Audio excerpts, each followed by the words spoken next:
Welcome to Just Energy Radio with your host, naturopath and medical intuitive, Dr. Rita Louise. We have learned from Einstein's theory that matter and energy are one.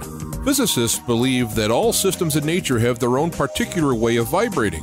From the swinging of a pendulum to the waves of the ocean to the light that brightens the sky each day, each of these oscillates at its own unique rate. The same holds true for every thought, feeling, event, or word we speak.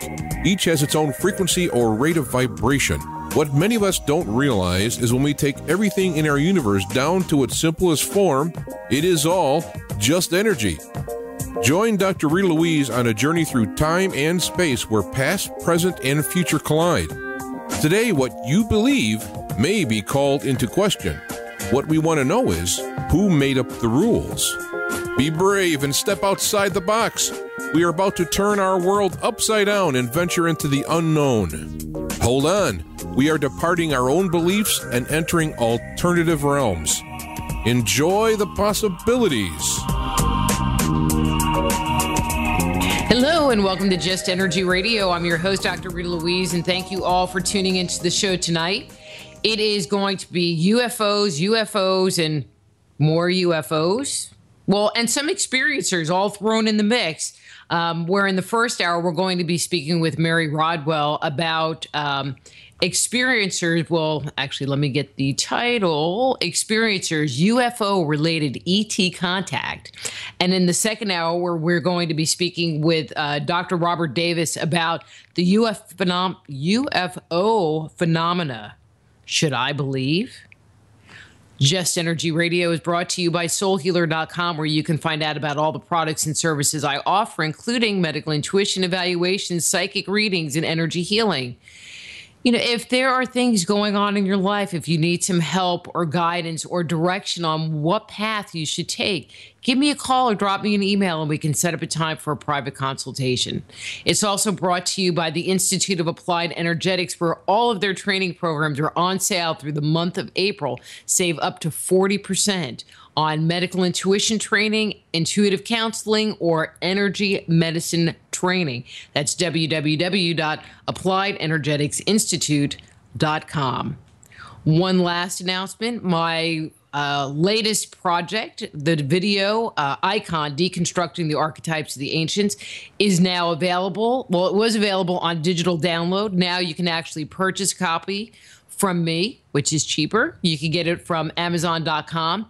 And if you've been thinking about but kind of hesitating buying some of my books, I'm offering a great package deal where you can get Icon, Deconstructing the Archetypes of the Ancients, Man-Made, The Chronicles of Our Extraterrestrial Gods, and Avoiding the Cosmic 2x4. Buy all three items and save up to $18. I mean, that's a bargain. And they all come signed, autographed. They all come autographed, which is priceless. Anyway, we're going to have a great show tonight. In this first hour, we're going to be speaking with Mary Rodwell. Let me tell you a little bit about her and bring her on the air. Mary Rodwell is a counselor, hypnotherapist, ufologist, researcher, metaphysician, former registered nurse, and midwife in the UK. Mary is the founder and principal of ACERN, Australian Close Encounter Resource Network, and is recognized internationally as one of the leading researchers in the UFO and Contact phenomena.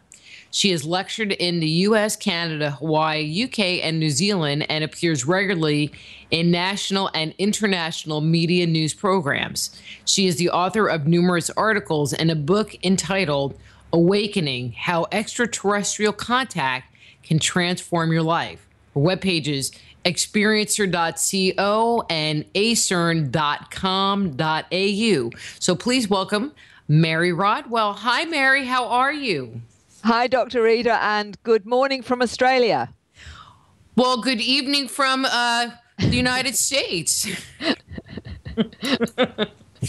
I am just so glad to have you on. I watched a couple of your videos, and Actually, I was not familiar with your work, and I think some of the things we're going to be talking about tonight are new to me, and I think going to be of really great interest to my listeners. I think we have a pretty informed group that like the show, and I'm looking to, as you said before we went on the air, go down your rabbit hole. So let's jump on in. Sounds good. Okay, let's start here. Just real easy. What drew you to working with experiencers or getting involved in the whole UFO concept in the first place? Well, I think I just want to draw your listeners to the fact that, 40 years ago as a nurse midwife, if you told me that 40 years later I would be traveling the globe speaking about UFOs and aliens, I'd have probably sent you to the nearest psychiatrist and said, there's some good medication out there. So for me, it has been really quite a journey in the last 20 years since I created ACERN. And the reason for that was, as we know, life has all these synchronicities. And the synchronicities started with me picking up 2 books. One of them was Abduction by Dr. John Mack, a former professor of psychiatry at Harvard University, and also a book called Communion by Whitley Strieber, who's had experiences. I didn't realize that within a few weeks of picking these books up, someone would walk into my counseling rooms and saying to me, Mary, I've heard you're open-minded. For this, there's no support groups. For this, they just think you're a loony. And proceeded to tell me about his experiences being taken up on spacecraft. He was explaining to me that he and his whole family were having experiences. So this was someone explaining this was not just his experience, waking up with marks on his body, shaved areas, explaining nosebleeds, lots of paranormal events. Nobody was coming to the house because the relatives thought it was demons. And he said, I don't know where to go. And fortunately, as it seems to happen to many of us, I was at least prepared for this possibility through the books that I'd just read a few weeks prior to that. And that in itself is quite an interesting synchronicity. I thought it was very rare and thought, well, this gentleman is explaining to me very much what Dr. John Mack was talking about, what Strieber was talking about. And that really was the beginning. And from that, it's taken me into this rabbit hole that you mentioned so beautifully, Dr. Rita, of going into places and into understanding that now creates for me the dilemma that it creates for those that have these experiences. How do you marry this understanding with the consensus reality that says unless you can touch, feel, see and smell it, it's not real? Whereas in fact, this is so real, but it's real in a way that many people as yet don't fully understand. But see, you're in good company here because my world is very alternative. I think it's interesting, your story, how that synchronicity, I love your synchronicity. With that one client, did it just kind of open the door to this whole group of people just finding you without even putting any kind of word out? Oh, look, it was within 2 weeks I had another lady. And then I met a social worker that had, she just had a baby, and she contacted me through another organization and said, look, I thought I was going crazy because I was seeing these strange mantis ant-like beings in my lounge room, thinking, well, she's a social worker. I'm definitely losing the plot here, until somebody knocked on her door who was a friend who happened to be very intuitive, who walked through the door and said, do you realize there's 3 strange beings in your lounge room? So she said, you can actually see them too. And she said, yes. So we teamed up and we created the first, what we called then the abduction support group in Perth. And within the putting out the advertisement, having no idea what that was going to generate, we ended up with 12 people as instantly as that. And it was then suddenly I got this understanding that this was far more common than I'd ever realized. And since then, 3,000 individuals have contacted me from all around the globe, from as far away as Kenya, Uruguay, Hungary, Poland, Alaska. So this is global. And what is even more fascinating to me is that many people only believe that, you know, encounters incorporate a fearful abduction experience. And if I don't have that, then I can't possibly be one of these. In truth, many of the intuitives I speak to, such as individuals like yourself, Dr. Rita, and others in the spiritualist metaphysical field, when they see, you know, an angelic being, others will see a light being. You know, it's often a matter of interpretation, how you interpret your experiences or your encounters, but it covers the gamut of all of that.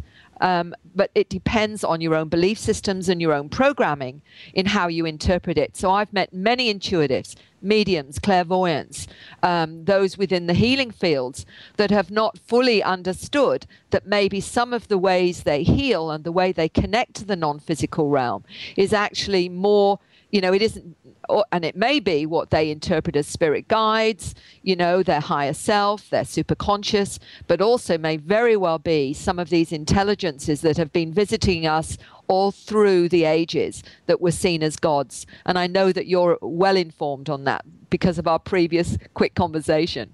Mm-hmm.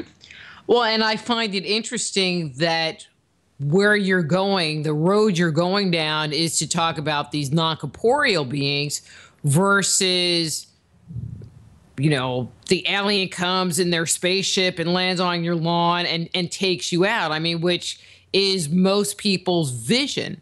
So let me back my question up. In your work with these clients, do you find that there is a variety of the kind of visitation? Are some people visited by more corporeal type beings versus these non-corporeal beings? They may have both. So, you know, what I have come to understand in as much as my research has shown me in 20 years is there a matrix of visitations in the sense that we have the, you know, the physical extraterrestrial types. We also have the interdimensional, what seems to be extra-dimensional.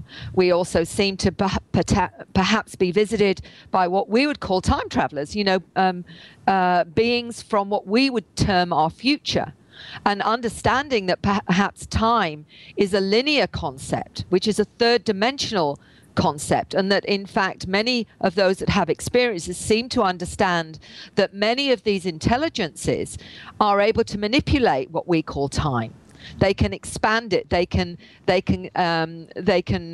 change how we understand time in ways that as yet we can't understand. And there may be such things as parallel universes, many other dimensions, timelines, and a whole range of things in the quantum universe that as yet the scientists are trying to grapple with as these mysteries they're trying to explain that seem to be understood perhaps from an understanding of an omniverse of realities that we're only just beginning to glimpse at.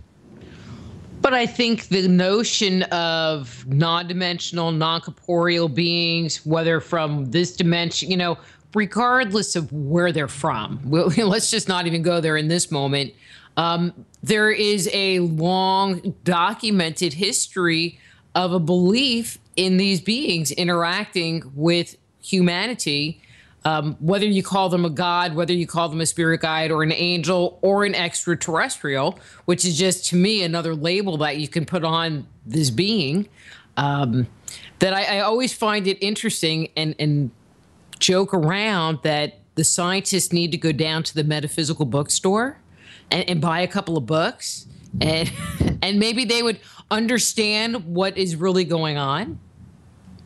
I believe there are scientists that are doing that, and I'm also in touch with some of those scientists, and that's actually what Free and the Experiencer.co is that website really for free, the foundation for research into extraterrestrial encounters. Why that has become a really important focus for those within this field is that it is a multidisciplinary team. We have scientists, astrophysicists, and physicists. We have those that are experiencing, you know, the experiencer themselves that may have had many types of experience that just, that are not just within that very limited way of looking at extraterrestrial encounters.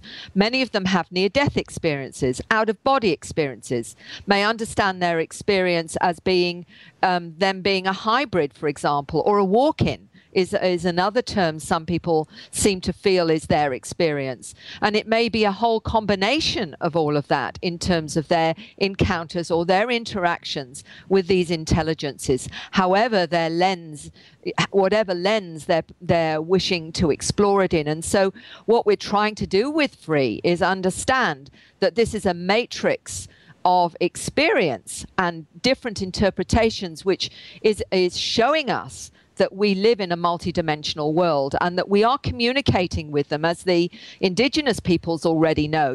They are aware, for example, the mantid beings that many people are interacting with. And I've got a little 8-year-old that tells me that's his family, that's where his origin is. These are called the Mamu in our Australian Aboriginal culture, and they are considered ones who teach. The Xhosa in South Africa call them the same beings, the one who teaches. So what is very clear is the indigenous tribes all around the globe are interacting, are comfortable with the fact they're being visited by what they call their star family, or these other many different forms of intelligence that have been assisting them on so many levels all the way through their cultures. And it's the Western mind that has wanted to find a way to understand them through a very limited consensus reality, when most of us, and I believe all of us, can tap into the non-physical realm. It's just that we have been taught to deny it and not to give it the credibility and the veracity that it needs to be, part of this. And part of my work has been when people come to me and they say, look, Mary, I feel I'm communicating with particular beings, and they may be all different forms, from the greys right through to various other forms, light beings. They may mention ant-like, mantis-like beings, feline beings, a whole range, crystalline beings. And they're saying, look, I've known that in some level I am connected to them. And, they help me. They help me understand who I am. And for us to deny that reality, I think is ridiculous. Because when you've got millions of people out there, I believe, having these interactions, but many of them are not allowed, they're not given a chance to explore them, because our society, certainly our Western society, says again, that the non-physical realm is one that is most often denied, and people are seen as crazy. And when they phone me, the first thing they may say is, Mary, I think I'm going crazy. And then I say, well, would you like to tell me about it? Why is it that you feel that way? And then I hear the same patterns of experience. And often it's starting right from when they were a small child, where they may have seen little beings around them that we used to call, the little imaginary friend. Well, I'm not so sure they're as imaginary as we'd like to think they are. But the trouble is that the young person more and more has been told by maybe family or friends or their school friends, laughed at if they explain that they've had interactions with something that isn't physical. Many say, I remember going up on spacecraft when I was 5 years old, talked about it at school, and I would get laughed at. So what happens with many of those that have had these interactions, they've shut down. And they shut down in a way that they find it very hard then to validate when they're older, and they become more aware that perhaps this is a reality after all. And I think, and I know we're going to talk more about your work with children, but I'm just going to make this comment. At this point, I find that things are changing so much. There is this generation. There's some siren going off. That's not good. There's a generation that's coming up that grew up on shows like Ghost Hunters and Ancient Aliens and UFO Files, and when with their children, they're believing their children, or asking people questions so that they can understand what their child is trying to communicate with them and trying not to shut them down, which I think is wonderful, wonderful. Okay, but I'm going to go back to something you said earlier. One of the things that you commented on was about the experience itself. And most people have this impression that if you have some kind of abduction experience, you're, levitated out of your bed and you're taken up to a ship and they do all kinds of scientific poking and prodding experiments and then they put you back in bed. But it sounds like you're saying that that's not everyone's experience with them. You're absolutely correct.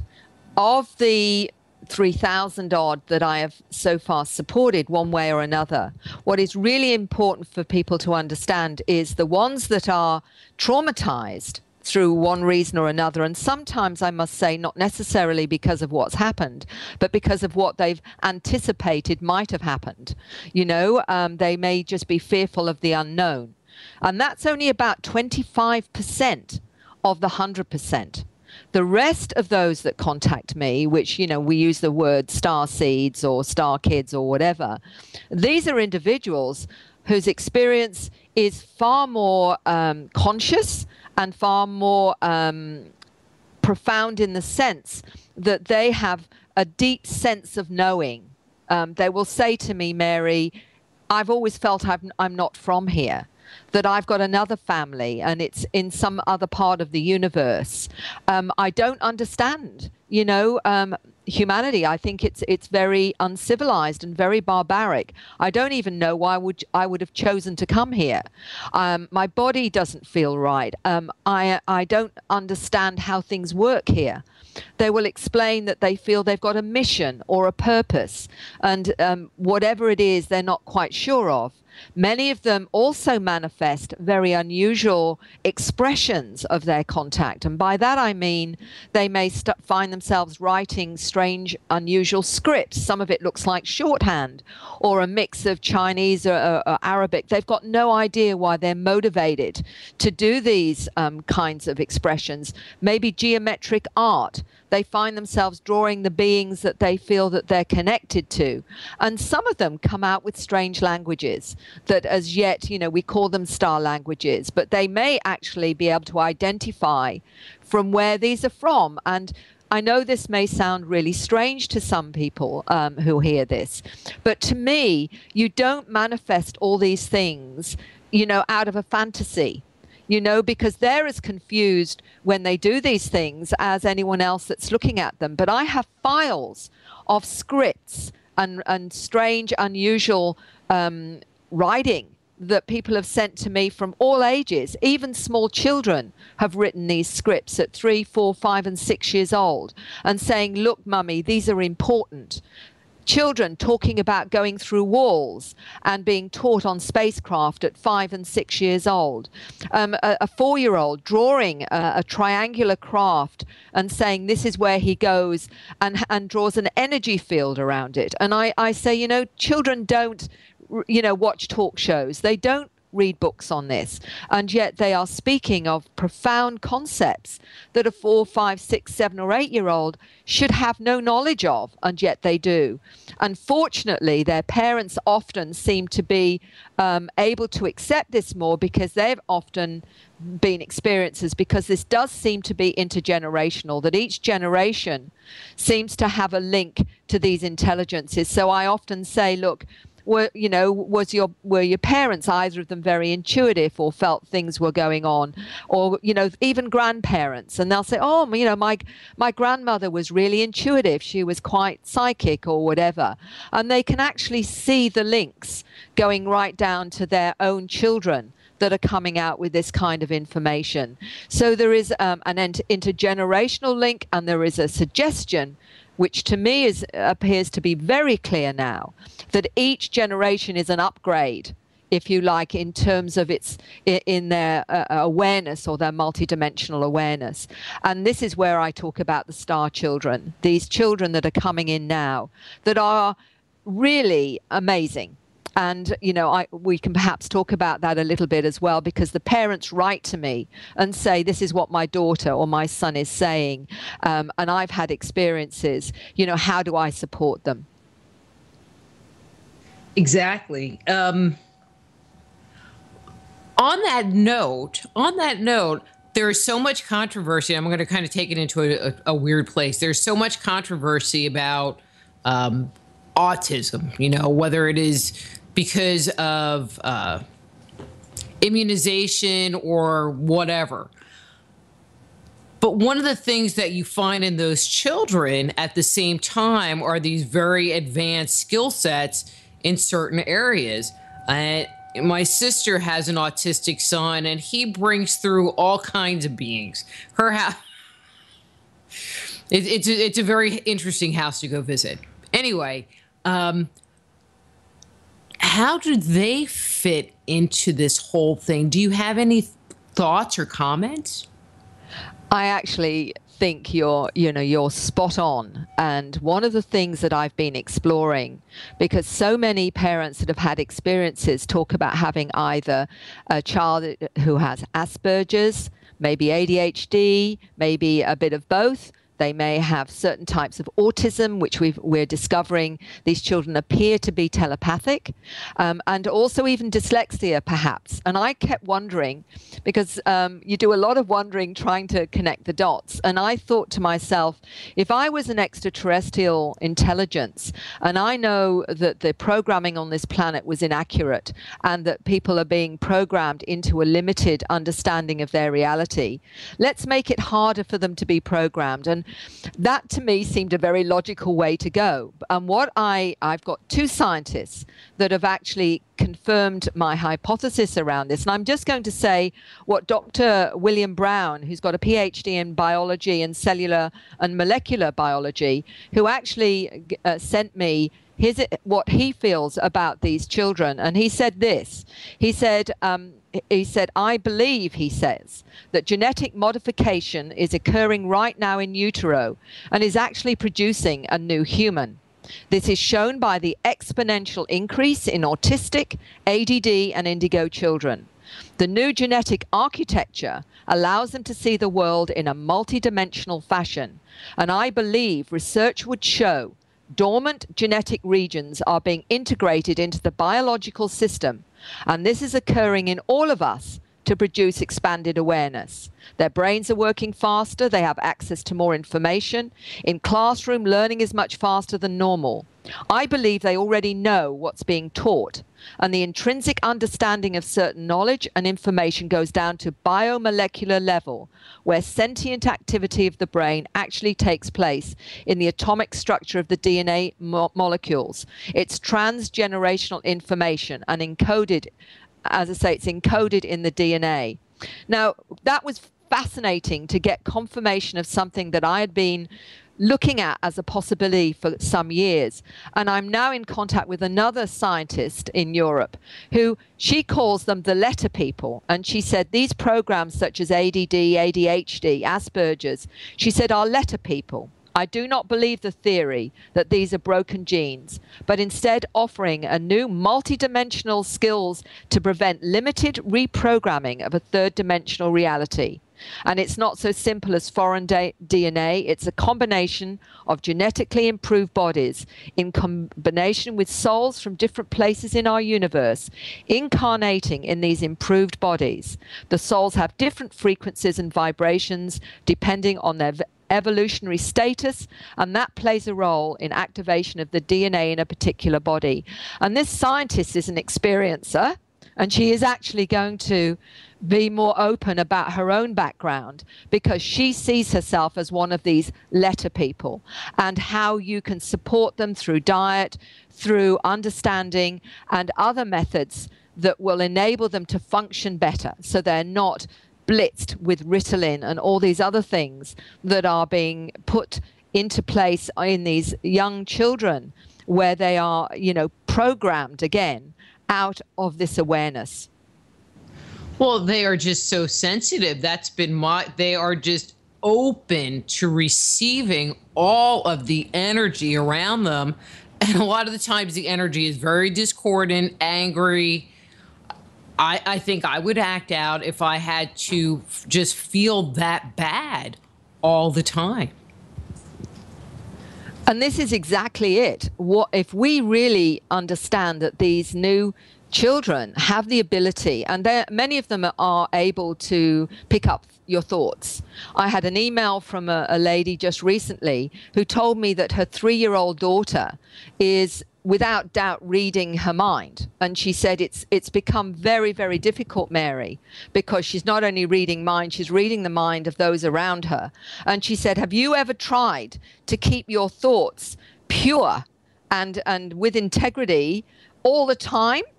Do you know how tiring that is? She said to me, But what I understand, I've talked to a 13-year-old that told me when she was in classroom that that it was difficult because what her teacher was saying and what she was thinking, she said the difference between what she was saying and what she was thinking was completely different. And what her teacher was thinking wasn't very nice. So what we have to be aware of now, if this is actually part of these new humans, as I call them, we are going to really have to lift our game as a species to understand that we are being tasked to come from integrity, to come from a place of honesty, integrity, and love, ultimately, which is huge and about time as far as I'm concerned, because at the moment, what do we do when we disagree with someone? Apparently on this planet, you shoot them. So I think that has to change. Yeah, I think so. Mary, I want to go back. I don't mean to jump around, but you're covering so much material. I'm like, oh my God, this is great. You were talking about these individuals coming out with some kind of a language or some kind of a written script. In your collecting this information, have you found that you have multiple people actually using the same script at all, or the same, language, which might be a little more challenging to identify? Some of it, certainly. I was told by someone who spoke these languages that some of them can be translated in the way that we speak, but some cannot because they're too complex. In other words, one particular symbol alone could be a compressed file of information that would fill a room with encyclopedias in terms of its information. So it's multidimensional. It's a compressed file. But I've had those that can translate them, and I'm going to surprise your listeners by saying that I've had a 7-year-old that was looking at her mother had my book Awakening, and in it is some script, and this young girl saw her mother reading it and said, I can read that. And her mother said, well, how can you read it? She said, I just know how to do that. And so this young girl, the mother got the young girl who lives in Queensland, and on Skype I spoke to her and I said, can you read it to me? She said, do you want it in the language or do you want it in English? And I said, could you do both? Oh, yes, she said. Very confident 7-year-old. And so she spoke in the language. She then translated it into English. And I thought I would ask her, I pushed her a little bit more. And I said, can you tell me the source of this information? Oh, yes, she said, it's the Greys. Now, this is a 7-year-old child. I actually did a similar thing with her, with some other adults, and I gave her a book of some of these scripts, and I said, could you read any of these? I can't read all of them, she said, but I can read this one. And you could see her, looking at each piece of it. It wasn't like she just, was able to just say it. You could see that she was working it out. And again, she did it in another language. She then translated it for me. And then I said, can you tell me the source of this one? Oh, that's the Greys and the Mantid beings. Now, again, this is a 7-year-old that is explaining this to me. I have a 9-year-old in Northern Europe whose mother contacted me saying her daughter of 9 speaks 3 of these star languages and wanted to talk to me about them. And this young girl apparently told her mother that she can speak to water to heal it. In other words, the frequency of this language in some way reprogrammed water. Now, for anyone who's struggling with that, let's look at the work of Dr. Masaru Emoto, Messages in Water. This is a Japanese scientist who sadly died a little while ago, where he was showing how the actual the droplets of water that he was looking at through a microscope, that frequencies of music, prayer, intent, all these things can actually change the nature of that particular droplet of water. And of course, we are realizing now how water can be programmed.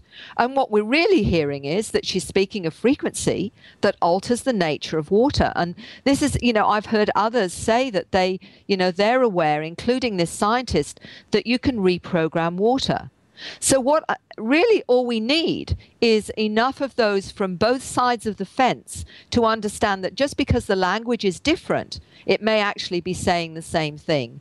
And this is what intrigues me, is whenever I get some information like that, then I'm seeking to understand it from as many levels as possible, because sometimes the problem is we have become so specialized in the way that we understand our reality that we don't realize that we need information, multidisciplinary information, and then looking at it from that broader brush can start to understand more of what this is and what this means. The messages that you were shared with you, do you recall what they were? Was there anything significant that was conveyed?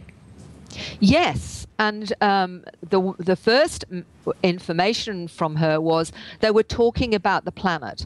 They were talking about how we are damaging the planet on so many levels, and that we don't understand that this affects not just us, but it affects, in a kind of multi-dimensional way. It actually affects other realities, other universes, and particularly things like, the atom bomb and these kinds of things, nuclear bombs, for example, because they're saying that doesn't just affect you. You don't appreciate that. And so it was an ecological message about what we need to do. But some of the symbols and that some of my clients have, all through their lives, they found themselves being drawn to doing these particular symbols, never really understanding it. One lady came to me, had been doing it all her life, and said, Mary, I want to understand why I'm impelled, and I feel I can't not do them, but I want to understand why. And what was really fascinating with what she told me when we went into her subconscious, superconscious to understand, ask this question, what she got from that was some of them are what she called time locked. In other words, it seems that when we reach a certain level, I believe, of understanding, then this information will be made available.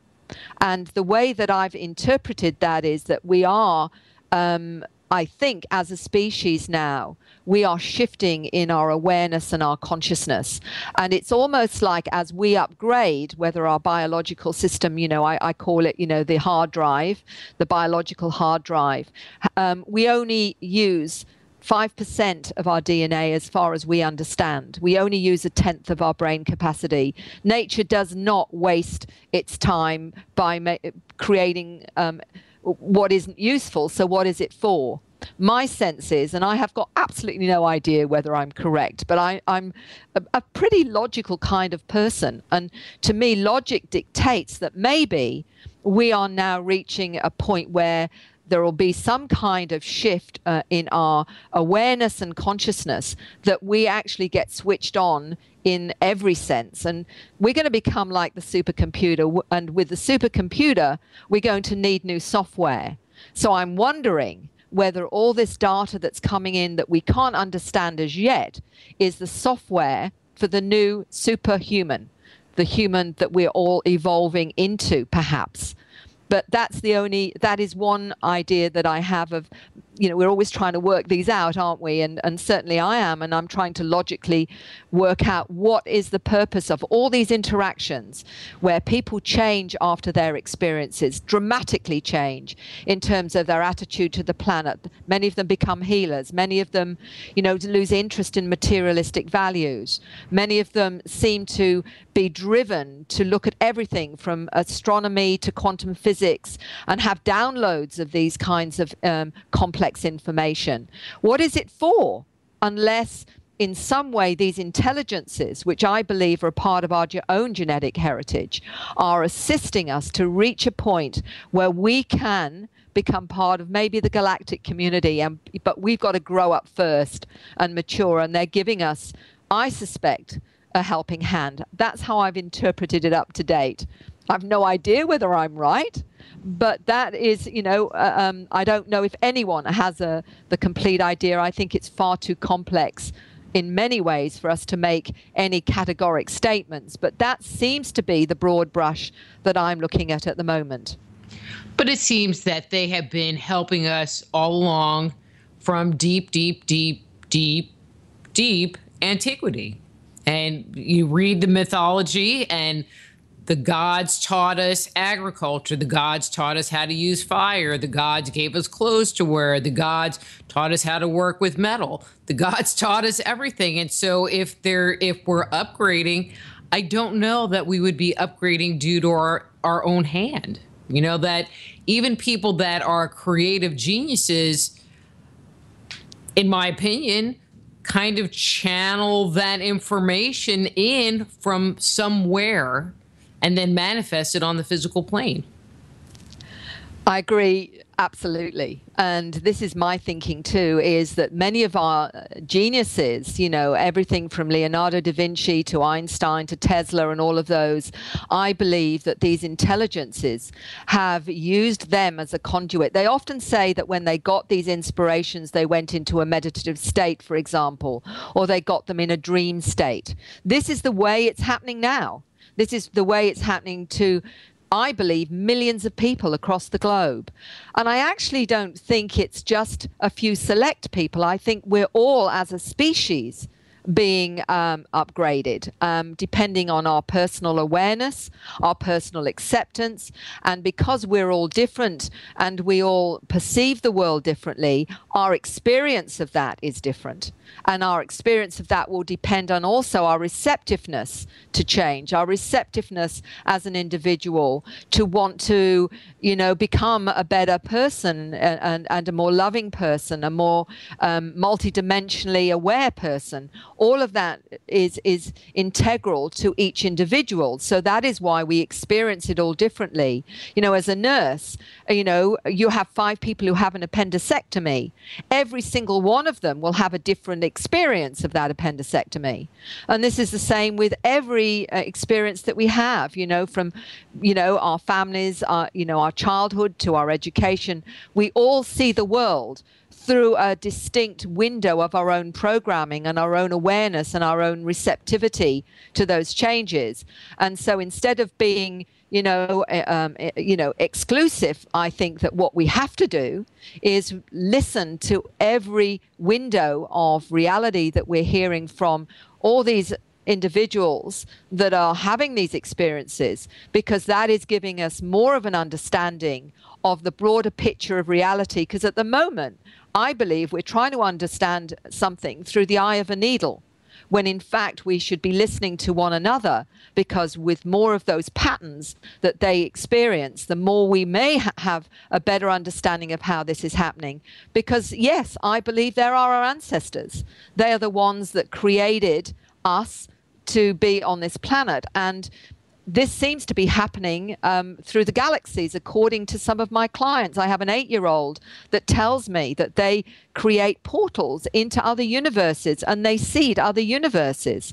And, this is what an 8-year-old is telling me, talking about the Big Bang and the expanding universe and how we've been many different types of species, and some of them are millions of years old. Well, you can dismiss that as the fantasy of an 8-year-old child, but I don't know many 8-year-old children. I'm a grandmother who've had 3 children of my own. I've got 4 grandchildren. They don't talk about black holes and portals and gates into other universes. So, for me, I listen to that kind of information. Exactly. But I need to ask the hard question. And so just kind of take it in the way that it's going to come.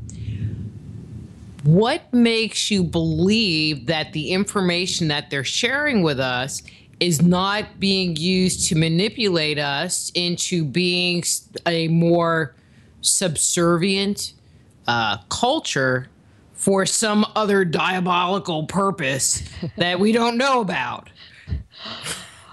Oh, look. Come on, I had to throw out the ultimate conspiracy I think it, and I think it's a very good one, because there are many people that do believe that we're being manipulated and whatever.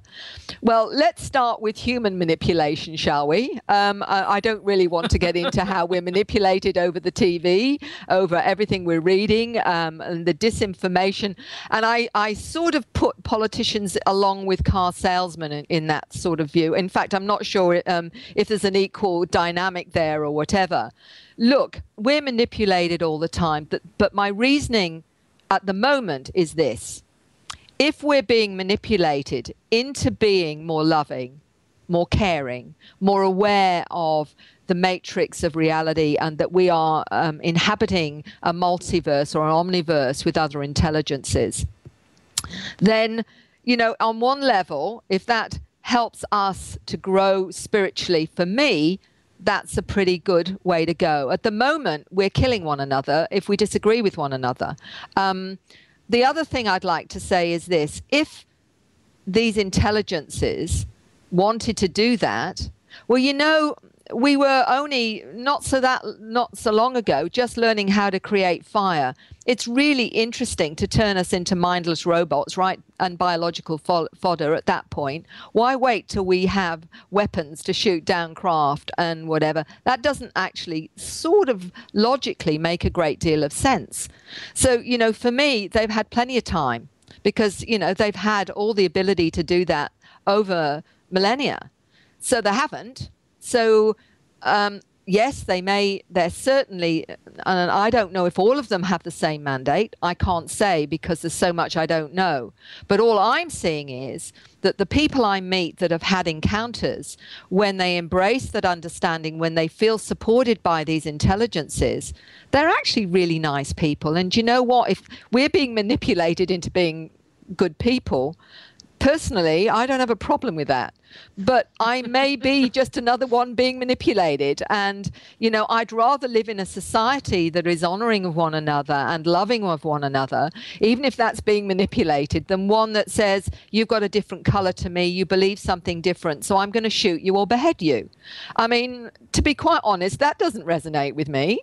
So, but I don't know. I don't think any of us know. I only know that I would rather be in a loving society, even if at the ultimate that's somebody else's agenda, than one where we are harming each other and treating each other worse than we would treat anything. I mean, that just does not fit for me. So I don't know, guys. I'm along with everybody else. I just don't think logically that seems to fit or resonate, that we're being put into a place where they're just going to come and take us over. But I don't know. So and none of your 8-year-olds have shared from the scripts a recipe for leg of human or human stew or anything like that, right? So I can kind of go, whew. Oh, feel no, safe what for they're now. talking about. There's one 17-year-old that tells me he's come to this planet to create an ecologically friendly environment. In other words, building, where we can live in harmony with the environment, how we can create pollution-free energies and energy, how to create healing frequencies and healing technologies, for example. You know what? I don't hear that from the drug companies. I don't hear that so much from the medical profession. I don't hear that so much from governments or, on our planet, because from what I'm seeing is more and more manipulation, more and more control, and less respect for humanity, that's what I'm seeing on this planet. I don't know if you feel it's the same, but I'm not too in love with humanity, sister, at the moment. You know? And you're in a different country.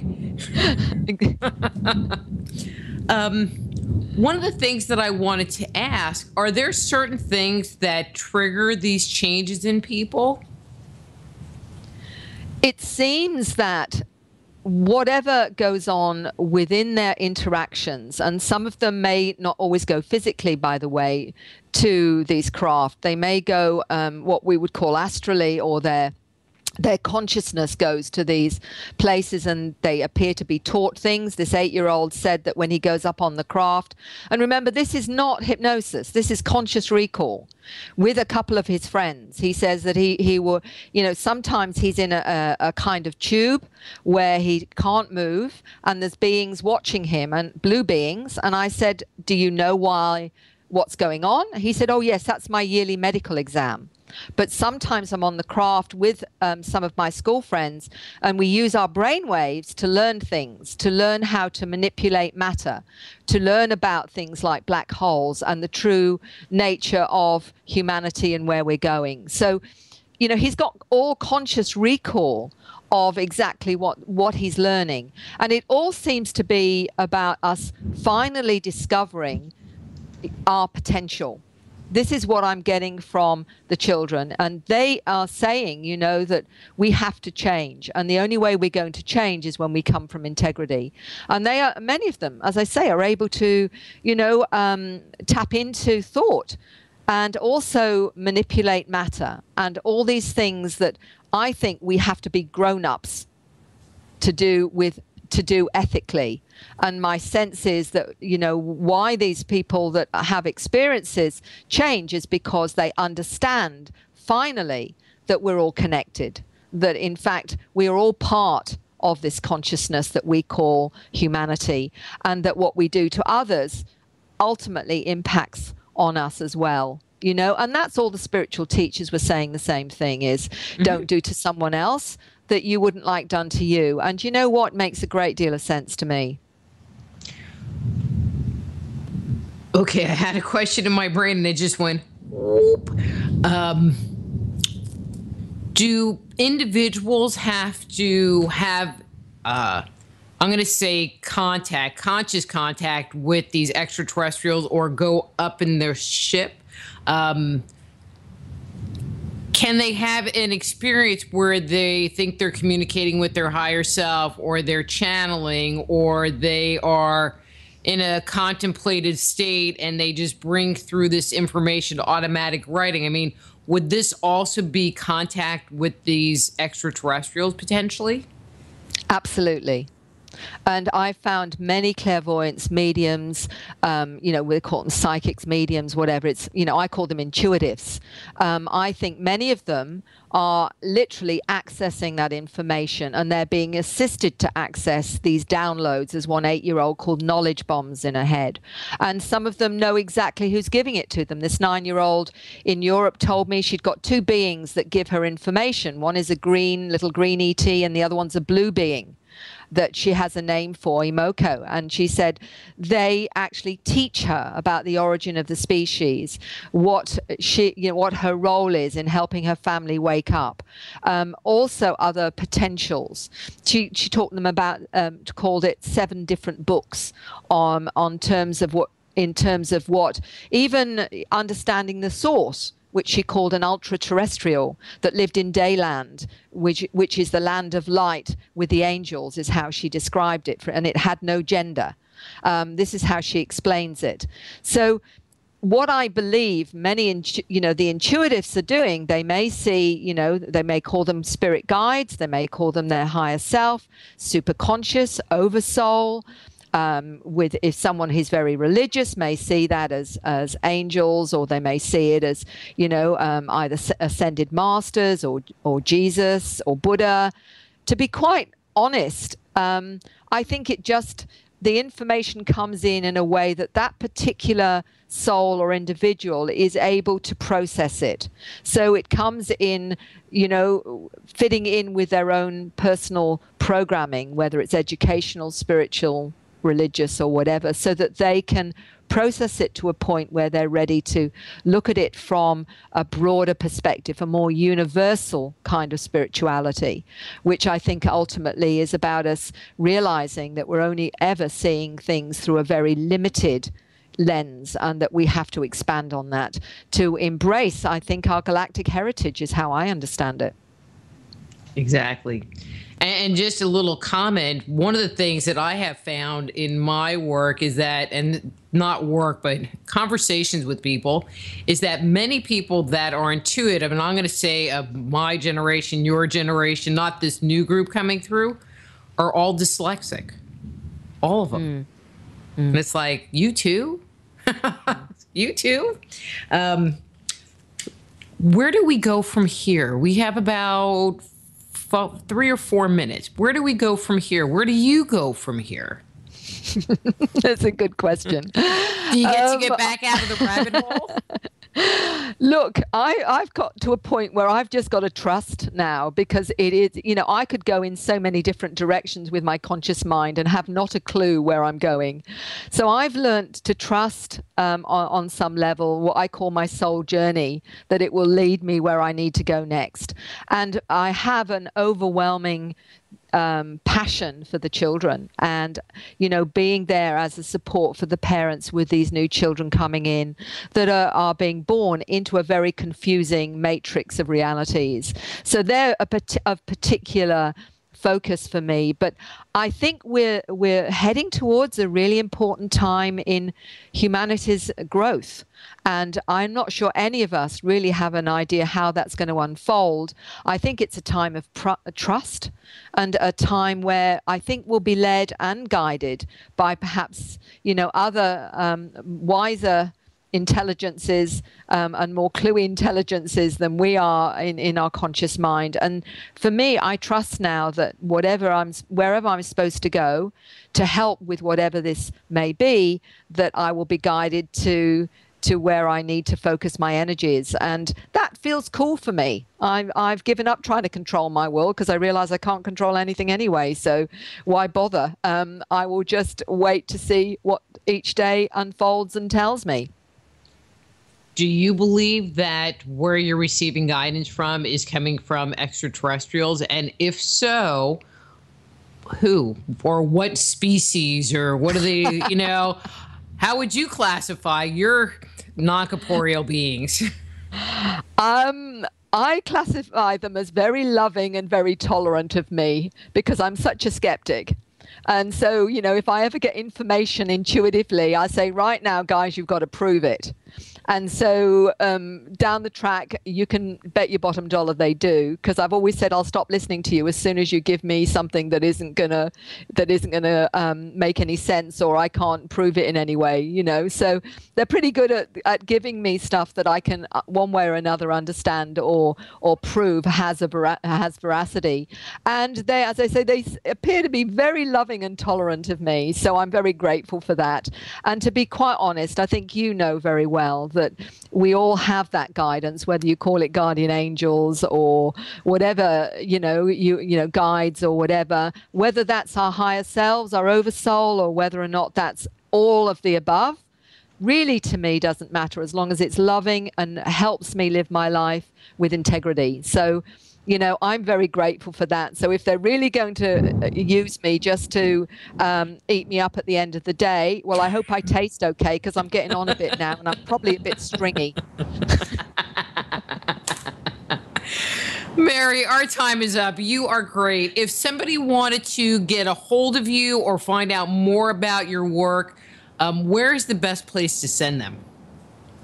Well, they can Google me, and then they've got a CERN that will come up, or free as well. So I'm very easy to find, and there's lots of videos, YouTube presentations. So they can find me in a number of ways. It's very, very easy. And it's not Mary Rodwell, I will tell them, even though many of them would like to call me that. It still is only Rodwell. So there you go. Well, no, I'm just going to shut up. Okay, Mary, thank you so much for coming on the show. And have a great day. Have a great weekend. Dr. Rita, it's been an absolute pleasure. Thank you so much for inviting me. You are welcome. Okay, Bye-bye. Bye-bye. That's Mary Rodwell. Her webpage.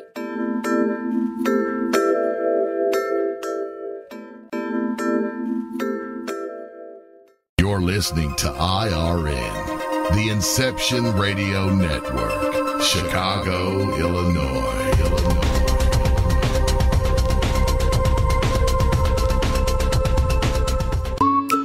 Are you looking for a cure for boredom? Never worry. IRN's new interactive website introduces a number of ways to pass time while you listen to your favorite show. Choose anything from the IRN chat lounge, the game lounge, video lounge, or the mood lounge. These fun, exciting features let you chat in real time with fellow listeners, view live skywatches, play daily posted online games, or pick a show based on topic. The choices are endless. Use your time wisely, keeping it all on IRN. Who were the gods of antiquity? They've been described as the forces of nature, levels of consciousness, and aspects of our psyche.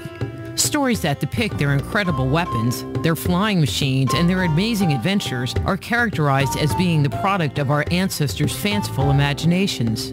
But what if the tales of the gods are true? Did the writers, chroniclers, and scribes of our distant past actually document a realistic view of our origin?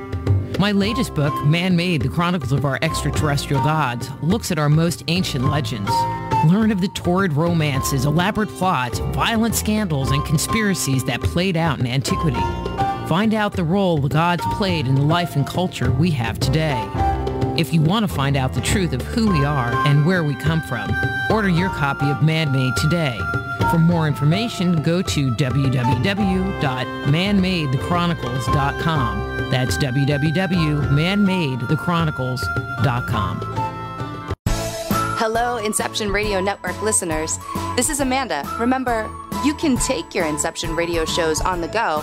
Just download the Inception Radio Network app for your iPhone, iPad, or Android smartphones and access live shows, past shows, guest lineups, and much more.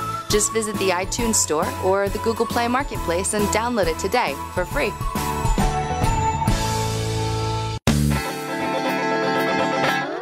Move past the crossroads in your life and discover alternative solutions to your deepest concerns at soulhealer.com. So whether it's a physical problem, an emotional issue, a question about work, or troubles in your relationships, naturopath and medical intuitive Dr. Rita Louise can help you. Bring peace, harmony, and health back into your life. Schedule a session today. Visit soulhealer.com right away and live the life you've been dreaming of. You didn't forget what's coming up tonight, did you? Hi, Inception Radio Network listeners. This is Amanda. Never miss that interview you were looking forward to or the show on your favorite topic. Follow IRN on Twitter, I_R_N, and get reminders about the evening's live shows as well as fun and important updates throughout the week. That's I_R_N, and never miss a great show again.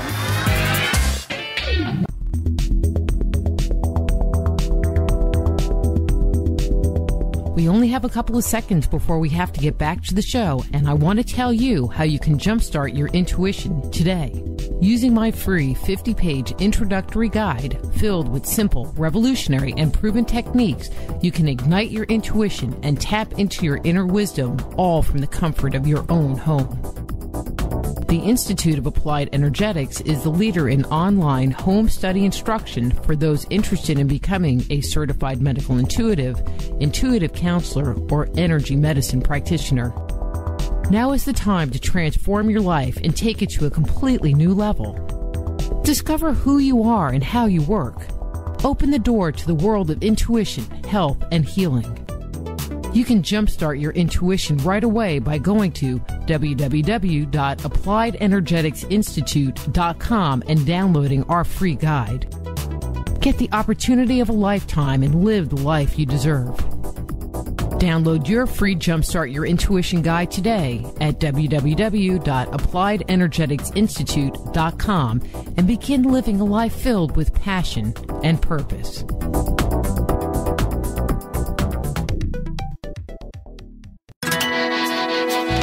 Don't have a computer? Is your internet connection down? Don't worry. Use your trusty cell phone or landline and call into our listen line at 401-283-6700 to listen to the Inception Radio Network 24/7. Again, that call-in number is 401-283-6700. For the Inception Radio Network, I am MJ. Go deep inside yourself and venture into the realm of the unconscious mind with my Meditating on the Kabbalah guided imagery audio CDs. Discover who you are and what you want in life. Meditating on the Kabbalah can help you to open, clear, and revitalize the energetic pathways of your subtle being. They will support you in your spiritual quest by helping you to access the profound insights and inner guidance you need as you work in alignment with your highest good. Let them help you to release negative thoughts and emotions and clear away any limitations that may be keeping you from experiencing your full potential. Walk down the path to health, healing, understanding, and enlightenment with Meditating on the Kabbalah. Order your copy today at www.soulhealer.com. That's right, that's www.soulhealer.com.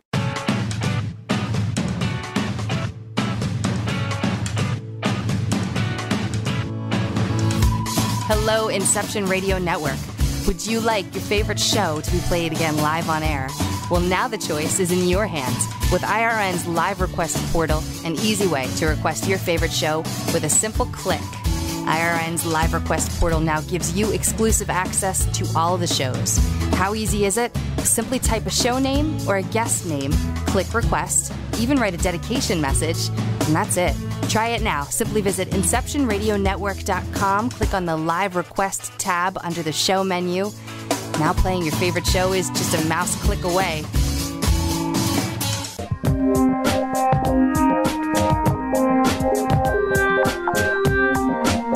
And now back to Just Energy Radio with Dr. Rita Louise.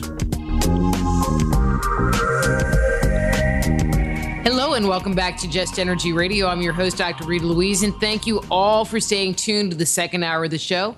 Don't forget, if you haven't jump-started your intuition yet, go and get your free 50-page guide from the Institute of Applied Energetics. That's www.appliedenergeticsinstitute.com.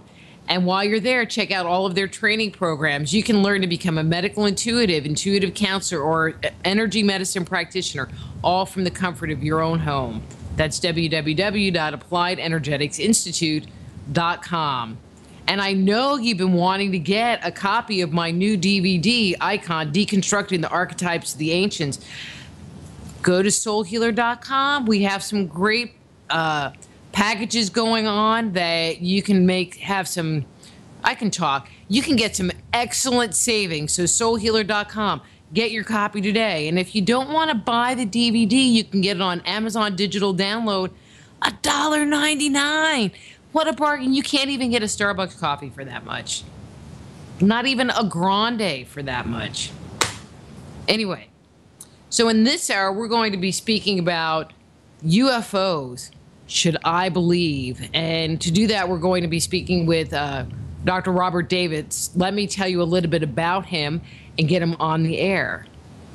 If you question why the subject of UFOs should be taken seriously, Robert Davis, Ph.D., may provide you with that answer. Fascinating evidence, new perspectives, and detailed analysis make his thought-provoking work understandable at every level of knowledge and belief in the UFO phenomena. So we are going to find out everything and discover if there is enough evidence out there that we should believe in UFOs. His book is The UFO Phenomena, Should I Believe? His website is, the UFO phenomenon.com. So please welcome Robert Davis. Hey, Dr. Bob, how's it going? Oh, Dr. Rita, it's a pleasure to be on your excellent show. Thank you very much for inviting me. Well, thanks for coming on the show. I think we're going to have a fun and lively talk tonight. But Dr. Bob, let's start here. Why don't you tell us a little bit about yourself and what got you interested in studying UFO phenomenon in the first place? Well, it started when I was a young child. I guess I was exposed to too many Star Trek and Twilight Zone reruns. which I found intriguing then, and I would certainly still find it quite intriguing. But what really motivated me to write this book was when my wife and I visited Sedona, Arizona, a beautiful city. I don't know if you ever visited it, Dr. Rita. But in the night sky, we observed 2 orange orbs. One of them either came from behind it or from it. I couldn't tell. But they remained stationary for several minutes and then suddenly winked out. From that day forward, I said, I have to address this phenomenon in a book. And my hypermanic state, I guess, compelled me to begin writing and to conduct some serious research in order to formulate some opinions and analysis of the phenomenon, which is still unresolved. So I do, nevertheless, strongly believe, on the basis of all the evidence that I reviewed, that certainly something very unusual exists in our skies that obviously defy logical explanation. And it's an extraordinary mystery, and it does have potential significant implications. And there is no doubt that the scientific community must become more engaged in studying this phenomenon, because they regard it, in a sense, as a pseudoscience. And it's unfortunate, because, if anything, we need a lot more scientists involved in studying this phenomenon. And with my background in science, maybe that also contributed to my interest in the UFO phenomenon, because it obviously is a mystery, like the pyramids, among many other mysteries that exist today. But I do believe that UFOs exist. There obviously are physical objects in the sky that cannot be explained. They obviously defy inertia and gravity. And my position essentially doesn't apply to the existence of UFOs, but rather to its nature and origin. Obviously, UFOs exist. I don't think there's any doubt about that. But the primary question is to determine the who, what, and whys associated with the phenomenon. And for that, I don't pretend to have a clue. So after I reviewed and analyzed as much evidence as I possibly can, I'm really not convinced one way or another as to whether or not UFOs are what we call extraterrestrial, or from another planet, either or they're from another space-time, or a natural, man-made, so to speak, phenomenon. I simply don't know. But it should be obvious that people from all over the world for several decades and probably many centuries have certainly observed something that's very unusual in our skies. And we have very limited understanding of the phenomenon. Despite all the research, supposedly, that has been done over the past several decades, I don't think we have made much progress in terms of understanding what governs and regulates this phenomenon, other than better understanding whether or not a UFO represents non-human intelligence. And I don't think anybody can convincingly say that there is irrefutable evidence that indicates that non-human intelligence is visiting our planet. Now, the controversy is going to persist. There always has been controversy among skeptics, believers, and debunkers. And many UFO researchers firmly contend that these physical craft, again, that defy logical explanation, that's inconsistent, let's say, with scientific principles, that move in inexplicable ways, and what we do need to do is to have a multidisciplinary scientific investigation of this phenomenon in order to better determine what regulates its behavior. And maybe it has significant implications for science and society.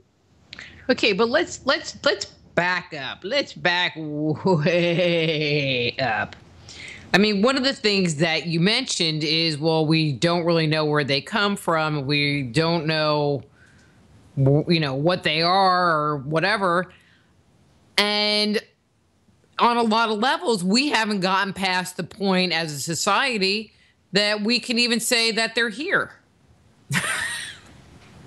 I guess my point is, does it really matter where they come from at this point in time versus getting to a consensus, a reality consensus that there are extraterrestrials, there is a phenomenon going on and we need to investigate this phenomena. It's kind of like people that have heart attacks. Well, I can't see it. It's like, but you have enough people that complain about it, they investigate it, and we haven't even gotten to the point that we agree that it's even happening, especially in the scientific community. Well, I think that it is happening. Well, and I'm not arguing. I think it's happening too, but yeah. The question is what is happening governed by non-human intelligence? And if that is the case, where are they from? And what is their purpose? What's the objective? And we don't know. We don't have a clue. Despite, again, many leading ufologists who contend that they're extraterrestrial, who contend that the government and military are covering it up for whatever reason. Some leading ufologists believe that crash saucers have been obtained along with dead bodies, so to speak, and exists in some underground base somewhere in the United States. The issues are not only significant, but they're so perplexing, and there are so many topics related to ufology. Not only whether or not non-human intelligence is visiting or not visiting our planet, but there are associated phenomena with UFOs, like the alien abduction phenomenon, which is interesting in and of itself, or cases of high strangeness, paranormal issues, quantum physics, and related consciousness. There are so many areas of mystery surrounding this UFO phenomenon. We can spend, as you know, many hours discussing it. So we can talk about the need for more scientific inquiry into the phenomenon. Indeed, this needs to be done. And in fact, Mary Rodwell, who you had as a prior guest just before this show, she's a co-founder of a foundation for extraterrestrial experiencers, and this is the first attempt to provide proper governance and scientific inquiry to investigate what is going on. And we have to better understand the relationship between science and consciousness and the UFO phenomenon to see if there is a relationship. And it also incorporates the alien abduction phenomenon. Some surveys that have been done are quite astonishing.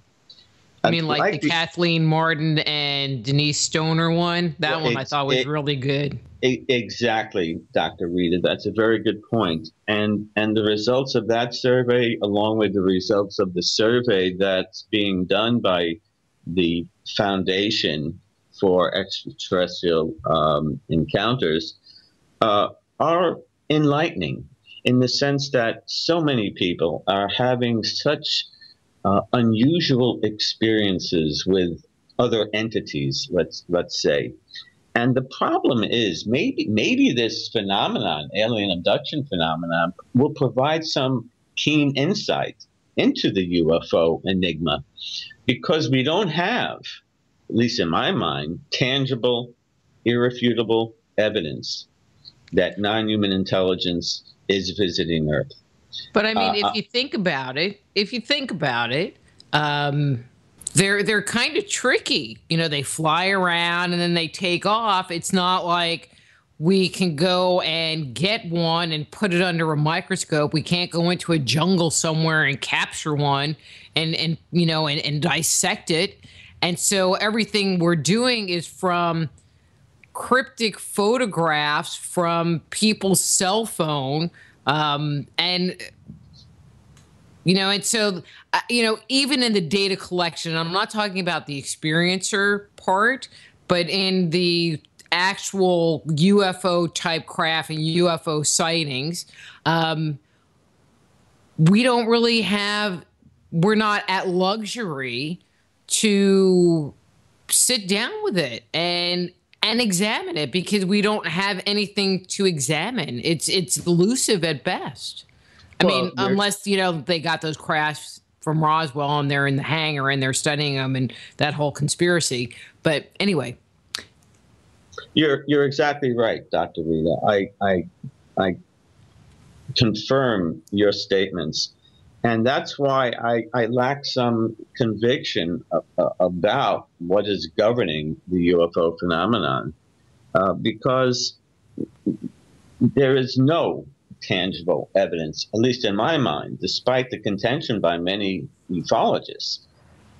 There's no irrefutable, tangible, measurable evidence that supports the belief that we are being visited by non-human intelligence. I don't discount that, however, as a possibility. But what about when they see something on radar and they, you know, send the fighter planes after it, and then the thing disappears and people also see it from the ground, and so there's multiple observers of a single event? They don't count that as being real or tangible enough that something that we can't explain is going on? Well, that's an excellent point. And that's all we have in terms of tangible evidence, the simultaneous pilot radar confirmation of some physical craft that is moving at thousands of miles per hour, that's paralleling a plane, that's making nonlinear maneuvers. You're exactly right. But in terms of the scientific community, they want to apply the scientific method to something physical that can be tested and analyzed to either support or refute a hypothesis. And the problem is you can't apply the scientific method in the manner in which scientists are, familiar with to this phenomenon. And it's unfortunate because we don't understand the phenomena enough to apply the current scientific principles in order to study this evidence. There is no tangible evidence other than what you just said, the photos, mass sightings, radar confirmation, the pilot visualization. There's numerous types of evidence that are like that, but most of it is anecdotal from witnesses, and thus the scientific community doesn't really buy into it. There are exceptions, of course, but most scientists don't even want to get involved in studying this unique phenomenon for fear of ridicule from their colleagues. Reminds me of Dr. John Mack. I'm sure you and your listeners are familiar with the leading psychiatrist from Harvard University who studied the alien abduction phenomenon. And after interviewing several hundred individuals who claimed to have been abducted by UFOs, he became a believer. Initially, he was a skeptic, but because he believed in the alien abduction phenomenon, he had a fight for tenure with the administration at Harvard University. And after a long legal battle, he eventually won. But the point is, I think that set a precedent for many scientists not to get involved or not to discuss it for fear of ridicule. But the problem is, you're right. We don't have enough tangible evidence unless the UFO lands. Well, we don't have enough tangible evidence that they want. That the scientists want. That's correct, and you're exactly right, and that point might be a biased issue.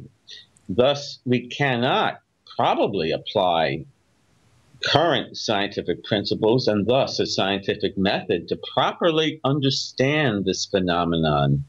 It took, 66 years to go from Kitty Hawk to when we first stepped foot on the moon. The next 60-plus years will provide the types of scientific principles, possibly, that will enable us to better understand this phenomenon. But it's not even just that. I mean, at least in the UFO phenomenon, there is a potential of something tangible. When we start talking about, interdimensional beings and ghosts and the nature of consciousness or telepathy, I mean, we're talking about something that is all you're ever going to have is anecdotal evidence. There's never going to, unless they come up with some, cool, spiffy tools to measure it. Well, you're right. And many ufologists, though, feel that we do have tangible evidence. But, and I'm related to tangible evidence. It brings up to mind the Roswell flying saucer crash, which I'm tired of. And tired of listening to that controversy. But that's where ufology is right now. They take a retrospective approach, analyzing past incidents. And I don't discredit researchers who continually analyze the Roswell UFO, supposedly UFO incident, or the Rendlesham Forest UFO issue, among many other specific incidents, again, which provide anecdotal witness testimony, which you can't ignore. It is important to understand that. And I don't discredit, again, many organizations that have devoted much time and effort in terms of trying to better understand this phenomenon. We have learned a lot about the kinematic, so to speak, behavior of UFOs, but it doesn't provide us with the who, what, and why is associated with the phenomenon. And that's the issue at hand, I think. And there's nothing but theories out there. One is and you mentioned this, the extra-dimensional theory, or the extraterrestrial hypothesis, along with the psychosocial issues and time travel, and among other theories that attempt to provide some logical explanation for this. And it reminds me of what you just mentioned, the extra-dimensional hypothesis, where Stephen Hawking, the leading theoretical physicist who wrote the book, The Grand Design, he proposed that one can have different universes in one existence, which he termed the multiverse. And another leading physicist, Dr. Green, says there are a couple of multiverses, and thus there are many entities that are allowed for by this theory. In other words, we're living in one dimension while there are other beings that exist in other dimensions that coexist, in a sense, with our reality. Now, obviously, I like to use the Star Trek. They're in a different time-space continuum. Oh, yes. That's a good way to put it. That's a very good way to put it. But, based on that, it reminds me of, and I talk about this in the book, about J. Allen Hynek, who initially was a skeptic. He was a leading astrophysicist who led several scientific investigations back in the 60s and 70s. Of course, Project Blue Book and Project Sign Grudge, that attempted to better understand this phenomenon. And he gave a speech at the International UFO Congress back in the 70s. And he says that this phenomena encompasses both the physical and the psychic, the material and the mental. Now, I'm not exactly sure what he means, but it kind of relates to what we call high strangeness and the associated so-called paranormal aspects of this phenomena, whereby UFOs can materialize and dematerialize or change shape, and obviously move at thousands of miles per hour, making 90-degree turns. Many people also who come in contact with UFOs or report to be allegedly abducted by alien beings and brought to a craft, report very similar types of psychological and physiological effects, generally positive, in fact. And if you read about the alien abduction phenomenon, it is fascinating in the sense that we have such similar reports by so many individuals who contend that they have been abducted. Now, are they all hallucinating? I don't think so. Are they getting? Are they reporting this on the basis of watching too much Star Trek and other related UFO shows? I don't think so. But let me, if you don't mind, let me share with you some of the survey results from about 700 individuals or experiencers. Now, here's a question: do you believe you have observed a non-human intelligent entity? Of the 700 individuals who responded to the question, 57% said yes. Here's another question: besides seeing this non-human intelligent entity, have you interacted in any way with this or these entities? 74% said yes. And then another question, I'm not going to bore you too much longer. Can you describe what group of ETs, extraterrestrials, have you observed? Well, the responses from over 700 individuals ranged from energy beings to short grays, the typical gray aliens, 3 to 4 feet tall. Some were tall grays, up to 9 feet, insectoids, reptilians. Many were human-looking, spirit forms. The range of reported, creatures or beings that have been observed or encountered with is remarkable. Is it all in their minds, or are they in fact encountering beings of various types? And is that tangible enough? Well, I don't think the scientific community is going to accept it as being tangible evidence, despite the anecdotal testimony by hundreds, if not thousands, of individuals, and probably millions worldwide for many decades and probably centuries, who reported these types of close encounters and the resulting psychological impact that it has had on them. And again, those who do have these unique experiences, as Mary Rodwell, for instance, will contend, come away feeling more positive about life, become more sensitive with the environment, feel more love towards other people. the reaction generally is very positive in many ways. And the question is, even though that's not tangible for the scientific community, the question I have is why? Why are so many people having such similar experiences and coming away with those experiences with a positive impact? And that's a great question. Yeah, you can't answer it, and it's very unfortunate that we can't measure, analyze using principles that we are familiar with at the current time.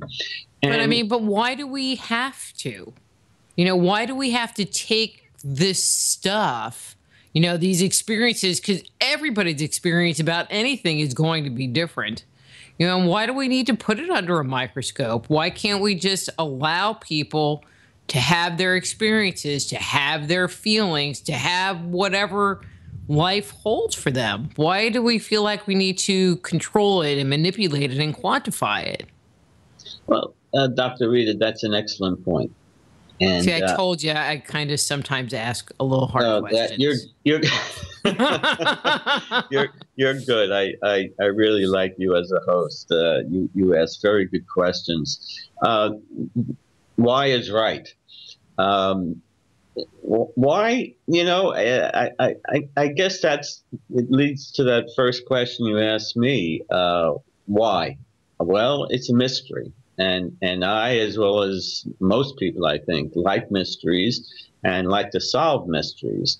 And I guess with a scientific background, I try to seek evidence that is tangible, that potentially can be measurable. But that's the frustrating part of this whole phenomenon. And I think it's because it's only 2015 and not 3015 or 4015. In other words, we don't have, again, the scientific principles and level of understanding to firmly understand what governs and regulates this phenomenon. But you're right. Let these people have their experiences and have a positive, generally positive effect on their lives, and let it be. Well, I agree with you, but I also am so intrigued by what governs this phenomenon, because again, if we can understand what regulates its behavior, then maybe we can have some positive implications resulting from that for both science and society. But it's elusive. And it exists in theories alone that are proposed, such as the multiverse theory or wormholes that are believed to exist, where, again, contend that space can be bent and thus, we can travel trillions of miles in a second. If we want to go to a planet to our nearest solar system, Proxima Centauri, which is about 4.2 light years away, something like 70 plus trillion miles away, it would take the space shuttle going 25,000 miles an hour, about 100,000 years to get there. But people like Carl Sagan and Stephen Hawking, among other theoretical physicists, contend that wormholes, in other words, do exist that can allow, theoretically, for aliens from other star systems to visit our planet in the blink of an eye. Here again, we don't have any tangible evidence to support that, although mathematically it can be proven, but still, we can't firmly, irrefutably accept it as fact. And I need tangible evidence to give me the necessary facts to understand what is going on. But I think that there's a part that you're never going to get tangible evidence. for example, how people end up interacting that are having these experiences, the experiencers, and they're having these positive experiences. In my mind, it makes me think that they're having a connection. And so, you're talking about these things, like somebody in the chat room asked about implants, which I'm hoping you'll speak to that point in a minute. But if you're talking about culture, and if you're talking about relationships, and if you're talking about feelings, you can't quantify love. You can't measure love.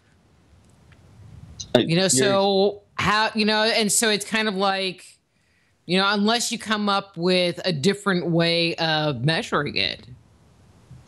Well, that is very true. I agree with you. And many ufologists, if not most, contend that there is sufficient evidence that provides irrefutable evidence that we are being visited by beings from another world, dimension, what have you.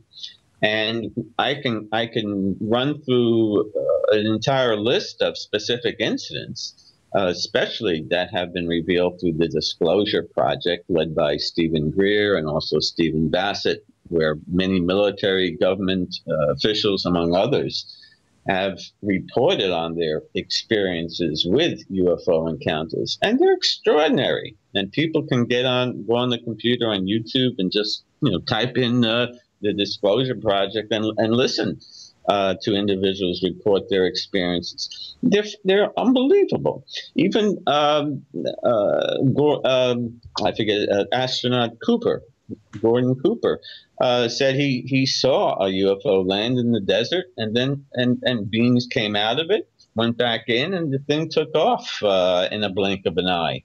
Now, again, that's not tangible. That's anecdotal evidence, but it's coming from somebody who is credible. And he's not alone. There are thousands of credible witnesses, from astronauts to pilots to individuals from all walks of life, from all over the world, maybe throughout time, who again have these types of experiences that, you're right, can't be quantified like love, but do see it, hear it, although it's generally not audible. They don't generally make a sound, and observe it, and often experience very strange paranormal-like effects from it. And I can share with you, and I'm sure you're familiar with some very unusual incidents reported by astronauts and pilots that are hard to ignore and difficult to refute. So, I want to know why a pilot says there's a craft on my left wing that's following us, and then all of a sudden the co-pilot says, I see one on my right side. And then somebody from the back says, guess what? There's someone, there's a UFO following us. And radar confirms it. Now, again, how tangible is that? Well, it's not measurable in a laboratory, and that's what the scientific community wants. You can't measure love in a laboratory either, but obviously it exists. You're exactly right, Dr. Rita. And that's the perplexing nature of this phenomenon. We only have witness testimony, but despite the contention by many ufologists who believe that we do have tangible physical proof. I don't see it, but that's the belief many hold. But in my investigations, that's pseudoscience, and that's why ufology is considered such. It's not considered a science, which is very unfortunate, because it should be. And we need to get have a serious scientific study by a multidisciplinary team of researchers from numerous fields as well as the political community as well, who need to provide the necessary funding for appropriate research to be conducted so that we can better understand this phenomenon, which does exist. But short of getting witness testimony, which would include the experiencers, we still don't have anything to measure, poke, or prod. Well, you're right. What we can measure their velocity. We can analyze their shape, and they come in all shapes and sizes. We can analyze how they maneuver in our skies, which of course defies logical explanation, since they seem to mitigate inertia and gravity. We can analyze their color, which can change, as well as their shape. But here again, we can't take a flying saucer and put it in a laboratory and start to analyze what it's composed of, who's running it, who's operating it, in other words. And the scientific community wants that. But we do have some evidence of its existence, and again, its kinematic behavior. But that's about it. I thought they had evidence of its velocity to a certain extent, and they had that kind of data, and it still gets pushed to the side, or they say, oh, it was just some bird, or it was a equipment failure or operator error or something. Especially the radar data. I mean, that's, to me, pretty freaking conclusive, especially if you have 2 or 3 other witnesses, other points of reference talking about the same event. Well, that's very true. And you can't dismiss hundreds, if not thousands, of incidents, just like you described. I agree with you. And that's why I and certainly many others believe that this phenomenon is real. There is no doubt that it exists in my mind. The question is, what is it? And is it governed by, again, non-human intelligence? And if so, what is their objective? And that's why we can get back, in other words, to the alien abduction phenomenon, and maybe that can provide some unique insight into the phenomenon. I don't know, but we have. But Dr. Bob, you're like the expert here. You can jump through your computer and just hit me, but I'll be quiet. But we have, the types of evidence that we have to support the nature of this phenomenon is not only in terms of simultaneous radar and visual confirmation of these unusual aerial events, but also the effect that UFOs have had on nuclear missile sites in both the United States and in Russia, where they activate and deactivate missiles, which the military contends is impossible to do so, but they have. Even cosmonauts have reported very unusual encounters with these aerial phenomena in space. Now, is it tangible? Not to the extent that the scientific community wants. And that's unfortunate. And if anything, we have many paranormal-like issues associated with it, like crop circles, and you mentioned alien implants, which crosses over into the alien abduction phenomenon, among other types of evidence that, you're right, are not measurable. But their effects on people, their effects on nuclear missiles, their general strange behavior that we cannot clearly understand using current day methodology, is something that is troubling to me, at least. And unfortunately, too many ufologists make conclusions on the basis of inadequate tangible evidence. And I mention it in my book, how, the number of ufologists who believe strongly that we're being visited by civilizations from other star systems. Now, how do you make that kind of conclusion? I don't know, but many do. Now, are there strange aerial phenomena? Of course. But how can you say that they're from another solar system or space-time, or it's a paranormal type of event, or can quantum physics somehow provide the answer? Or is it an effect on our consciousness? And here again, many people who do encounter UFOs report a very unusual effects, such as being levitated by the UFO, or having lost time, or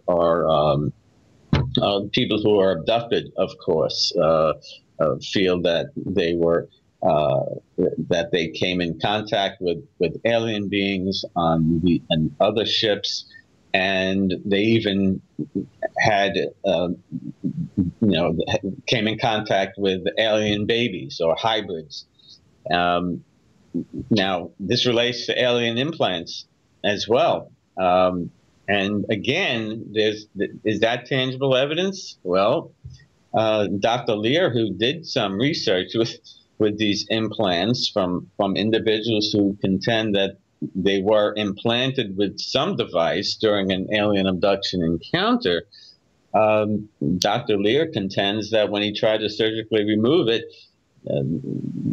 these objects literally moved away from his scalpel as he tried to remove it from the individual. Now, is that tangible to say that something is very foreign or extraterrestrial to our understanding? And if so, if there are implants, what are they? And why are people being implanted with these devices? And we don't have that tangible evidence, enough at least to satisfy the scientific community. And you're right. Why should we? Don't we have enough evidence in the form of observations, the effects on nuclear missiles, on people? Well, we do. We do. And that's why many ufologists believe that UFOs are governed by non-human intelligence.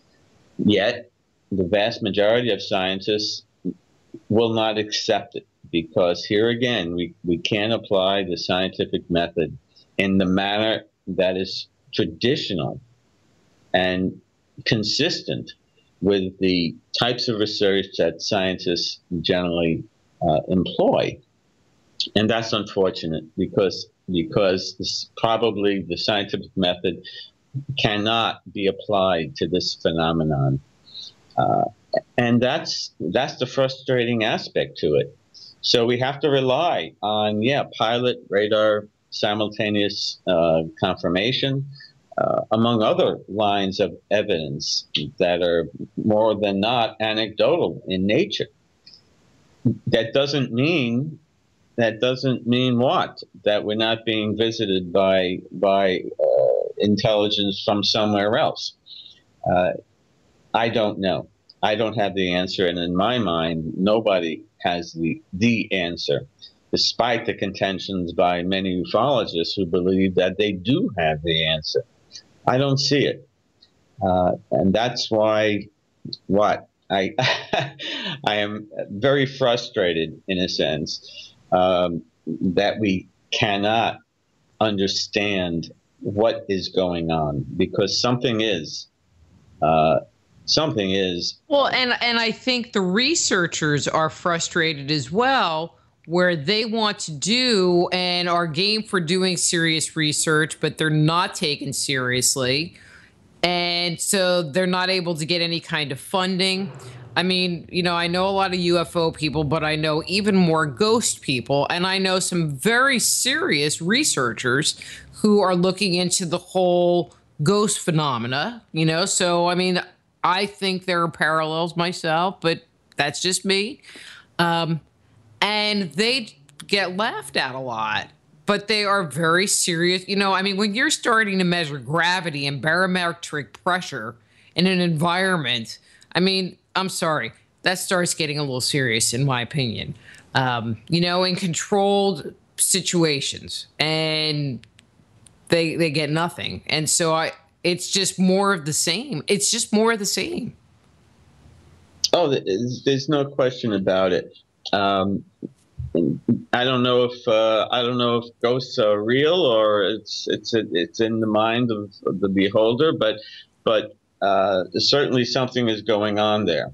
I do believe that, but I don't know what type of phenomena it is. But here again, is it measurable? Well, we have EVPs, electronic voice. I forget what it stands for. Phenomena. Mm-hmm. You know, is that tangible evidence? I don't know. It's controversial. Among other types of physiologic electronic effects from ghost-like activity. Well, here again, there's nothing irrefutable in the form of evidence that says that a ghost exists or a UFO exists.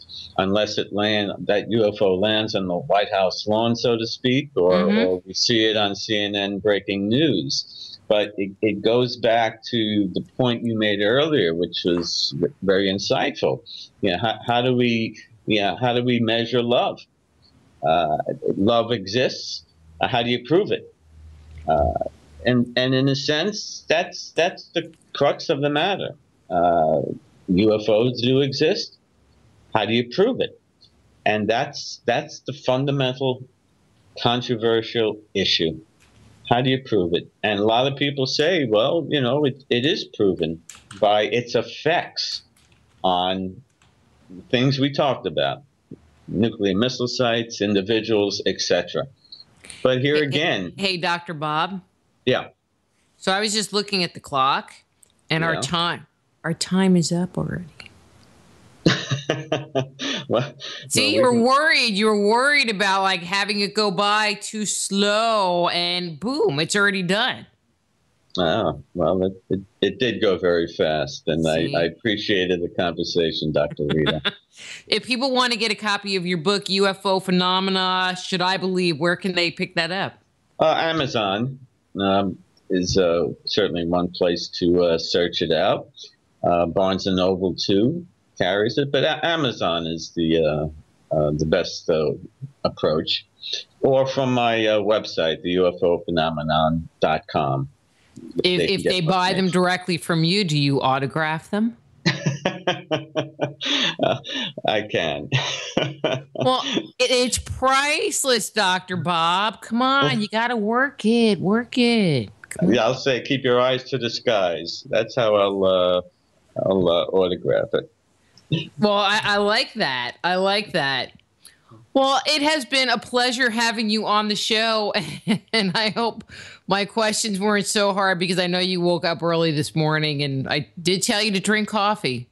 I did drink a lot. But Dr. Rita, it was a pleasure discussing this unique phenomenon with you, and thank you again for inviting me to be on your wonderful show. I really appreciate it. Well, thank you, and I am going to let you go because the music is going to start rolling here any second, okay?